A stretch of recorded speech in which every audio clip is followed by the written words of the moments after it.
So in the end, if you're a chief information officer, it was interesting. They actually interviewed a bunch of these well-known CIO officers. So tell me the three things that you worry about most. And they said, well, number one is compliance with all the rules. Number two is compliance. And number three is compliance. So, and this is all the kind of stuff that they worry about. So we have spyware to worry about, phishing attacks, compliance, viruses, worms, adware. And then at the same time, the CIOs do have to look at all the new products that are out there and trying to add those to it. So it's not as simple as it used to be. Looking a little bit into the future, where do we see some new threats looming, if you like, in the horizon? There's the thing called Web 2.0, which was mentioned earlier this morning, which is basically where instead of consumers and soon companies store everything on their PCs or in the data centers, you're actually going to store everything on the web. Well, that's a great place, to put everything because, if your PC breaks, you still have all of your data on the internet. However, if you put everything in a central place, then the people that want to do bad things would have nowhere to go because now everything is in a central place. The other thing, which I don't know if you've tried out Gmail or the new Yahoo email. Most of the newer websites are using something called Ajax. It's a technology that allows your browser to almost act like you're directly connected to your data.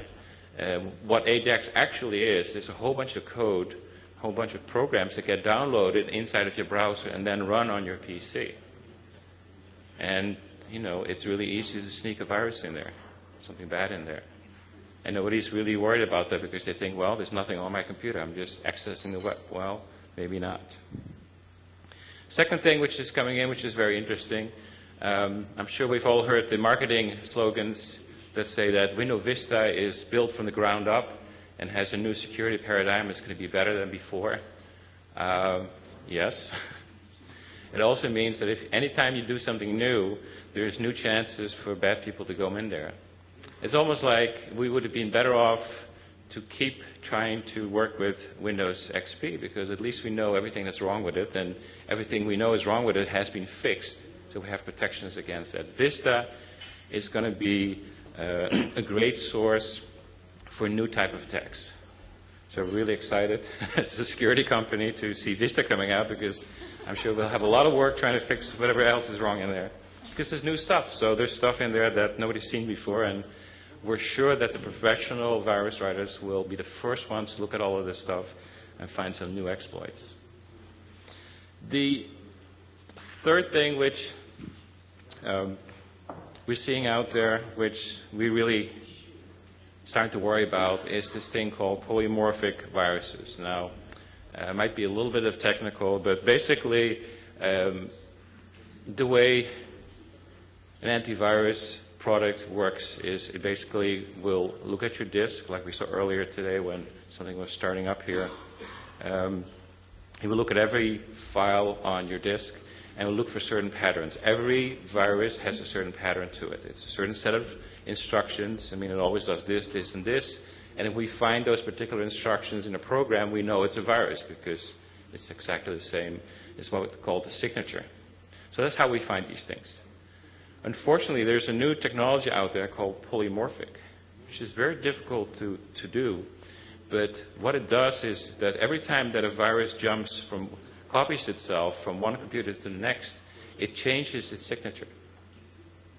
So that means that it's going to look different on every PC. This is what we call polymorphic, or multiform, I think it's a translation for it. That means that there are no simple ways to detect a virus anymore, because it looks different on every computer.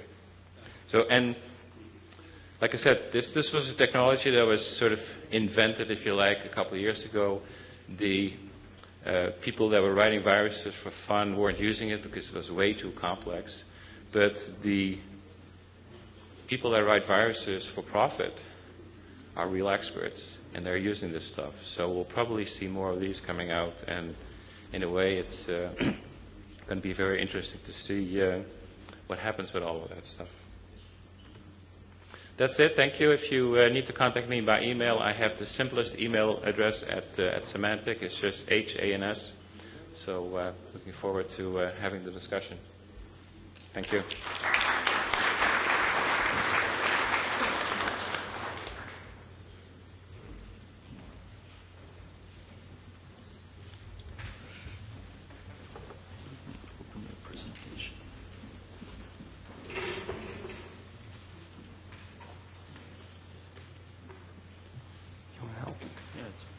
Oh, you got it? Great. Good morning.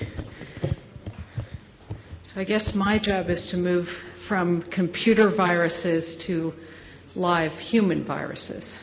We're going to change gears and switch from to life sciences. Okay, what I'd like to do over the next 15 to 20 minutes is give you an overview of what's occurring in the life science field from a perspective of the industry and also a perspective of venture capital. And I'm going to start with a state of the industry and give you a feel for what is the good news and the bad news, and focus on three major trends that we see occurring in the life science areas. And those are personalized medicine, which will be my first focus, devices and what we call convergence, which will bring me closer to the computer age and viruses along those lines, and emerging infectious diseases. So let's start with setting expectations about what's happening in the life science area.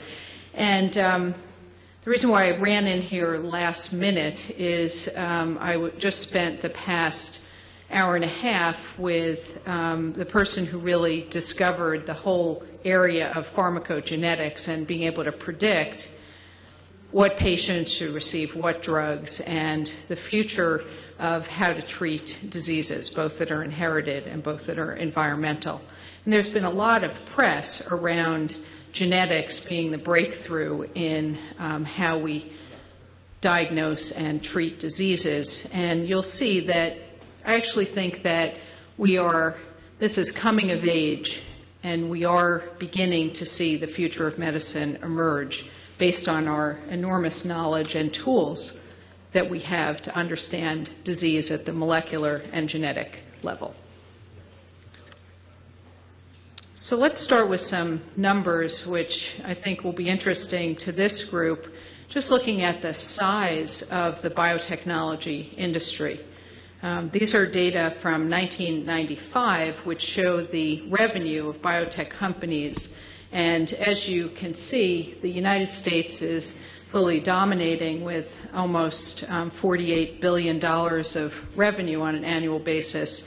And Europe has about 15% of the revenue, close to $10 billion. There's a whole other talk that I give that I won't provide to you today, but there's an interesting paradigm shift where Europe actually, they were initially in the early 1980s the leaders in biotechnology.